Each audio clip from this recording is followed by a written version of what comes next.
అందరికీ నమస్కారం అండి. భగవద్గీత 2వ అధ్యాయము సాంఖ్యయోగము 29వ శ్లోకము.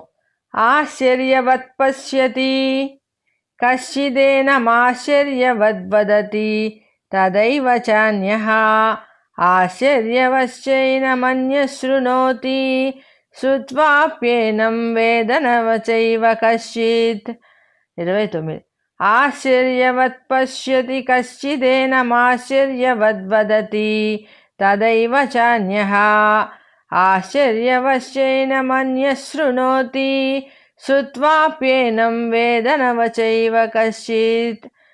శ్రీకృష్ణ భగవానుడు అర్జునునితో ఇలా చెప్తున్నారు. అర్జున, ఇదంతా ఆశ్చర్యంగా ఉంది కదూ. ఈ ఆత్మ ఏమిటి? శరీరం ఏమిటి? శరీరం చావడం ఏమిటి? ఆత్మ చావకపోవడం ఏమిటి?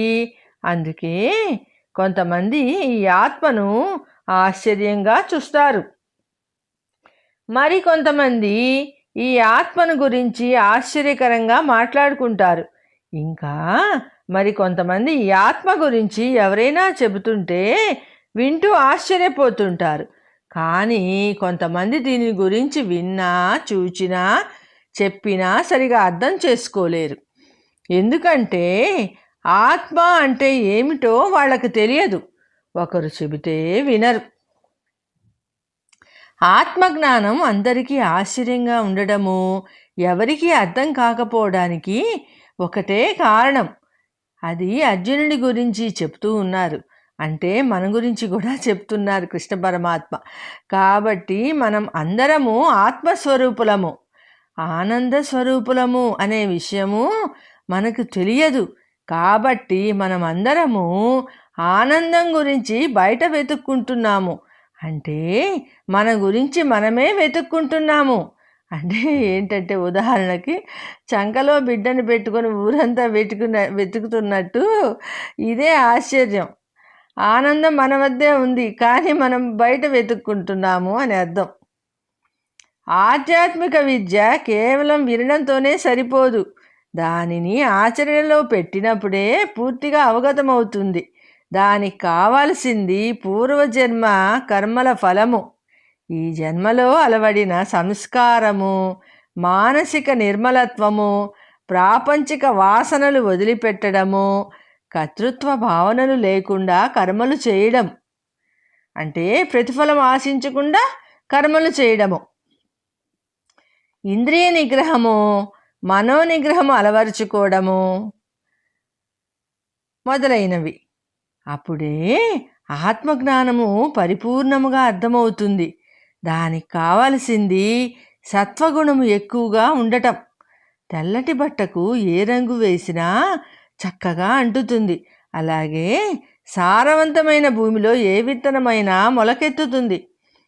సాత్వికమైన హృదయంలో ఆధ్యాత్మికత తొందరగా నాటుకుంటుంది. ఆత్మ అనేది అవ్యక్తము, కనపడదు, వినపడదు, తాకబడదు. ఇంద్రియములకు, మనస్సుకు అతీతమైనది ఆత్మ, సూక్ష్మమైనది ఆత్మ. ఈ ఆత్మదర్శనము కావాలంటే ముందు హృదయం నిర్మలంగా ఉండాలి, ఆత్మ గురించి విచారణ చేయాలి. ఇవన్నీ కష్టం కాబట్టి ఆత్మానుభూతిని పొందిన వారు చాలా అరుదుగా ఉంటారు అని అన్నారు కృష్ణ పరమాత్మ. అందుకే కృష్ణ పరమాత్మ అర్జునుడితో ఇలా అంటున్నారు, ఓ అర్జున, ఇప్పటిదాకా నేను చెప్పింది నీకు అర్థం కాకపోయినా పెద్దగా ఆశ్చర్యపడవలసిన పనేమీ లేదు. ఎందుకంటే ఈ ఆత్మజ్ఞానము అంత సులభంగా పట్టుబట్టేది కాదు, చాలా క్లిష్టమైనది. ఇప్పుడు ఉదాహరణకు ఒక ఎంఏ చదివిన టీచర్ ఉన్నారనుకోండి, 5వ తరగతి కుర్రాడికి తన లెవెల్లో ఫిజిక్స్ పాఠాలు చెబితే వాడికి ఏమీ అర్థం కాదు. వాడికి అర్థం కాలేదు అన్నది ఆశ్చర్యకరమైన విషయం ఏమీ కాదు. అప్పటిదాకా ప్రాపంచిక విషయాల్లో మునిగి తేలి ఎలాగైనా యుద్ధం చేసి రాజ్యం సంపాదించాలి అని యుద్ధానికి సిద్ధమై ఎదురుగా తన తాతలను, గురువులను చూచి బోరును ఏడుస్తున్న అర్జునుడికి కృష్ణుడు చేస్తున్న తత్వబోధ ఓ పట్టాన అర్థం కాకపోవడంలో కూడా ఆశ్చర్యం ఏమీ లేదు. మన విషయము అంతే. మనకు ఆత్మతత్వము అంతా తెలిసినట్టే ఉంటుంది, కానీ అర్థం కాదు. అంటే తత్వబోధ మన తత్వానికి సరిపడదు. మనము దానిని అంగీకరించలేము. ఎందుకంటే మనం నిత్యం ప్రాపంచిక సుఖాల కోసము, కోరికలు తీరడం కోసం పాకులాడుతున్నాం కాబట్టి ఆ ఆ విషయాన్నే ఇక్కడ వివరంగా చెబుతున్నారు కృష్ణ పరమాత్మ. ఆత్మ అనేది ఒక ఆశ్చర్యకరమైన విషయము. ఎందుకంటే దానికి రూపము లేదు, గుణము లేదు, వికారము లేదు, నాశనము లేదు, మార్పు లేదు, కనపడదు, వినపడదు, చూడబడదు. ఇటువంటి దాని గురించి తెలుసుకోవడము చాలా కష్టము, కానీ అత్యంత సులభము. ఎందుకంటే ఆ ఆత్మ అంటే ఎవరో కాదు, నీవే. నీవు శరీరము కాదు, ఆత్మ అని తెలుసుకోవడమే ఆత్మజ్ఞానము. ఇలా అనుకోవడానికి మన మనసు ఒప్పుకోదు, అదే అజ్ఞానము. ఈ అజ్ఞానం తొలగితేనే కానీ ఆత్మతత్వం అర్థం కాదు. అర్జునుడు ఇంకా ఆ అజ్ఞానంలోనే ఉన్నాడు. మనము దేవుని గురించి పుణ్యక్షేత్రాలకు వెళ్తాము, ఎక్కడెక్కడో వెతుకుతాము, అదే అజ్ఞాన దశ. భగవంతుడు నాలోనే ఉన్నాడు అని భావించటము, ఇది మధ్యమ దశ. భగవంతుడు నేనుగా ఉన్నాను, భగవంతుడు అన్నిటిలో ఉన్నాడు అని అనుకోవడం, ఇది ఉత్తమ దశ. సంతోషము దుఃఖము ఎక్కడో బయట లేదు, అలా అని లోపల లేదు. మనం సుఖాన్ని సుఖంగాను, దుఃఖాన్ని దుఃఖంగాను చూస్తున్నాము, ఆయా అనుభూతులను అనుభవిస్తున్నాము. అలా కాకుండా నేనే ఆనంద స్వరూపుడిని అనుకున్నవాడు సుఖం కానీ దుఃఖం కానీ మనల్ని ఏమీ చేయలేదు. రాత్రిపూట అన్నీ మరిచిపోయి హాయిగా నిద్రపోయినప్పుడు మనసు ఆత్మలో లీనమవుతుంది. అప్పుడే మనకు అంతులేని సుఖం లభిస్తుంది. మరలా నిద్ర లేవగానే నిన్నటి సుఖదుఖాలు మనని ఆవరిస్తాయి.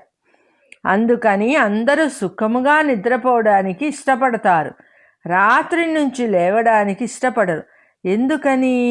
గాఢ నిద్రలో సుషుప్తావస్థలో ఆత్మలో రమిస్తూ పరమమైన ఆనందం పొందుతూ ఉంటాడు. కాబట్టి మెలకుగా ఉండగానే నిరంతరము అటువంటి ఆత్మానందాన్ని అనుభవించటమే జీవన్ముక్తి, మోక్షము.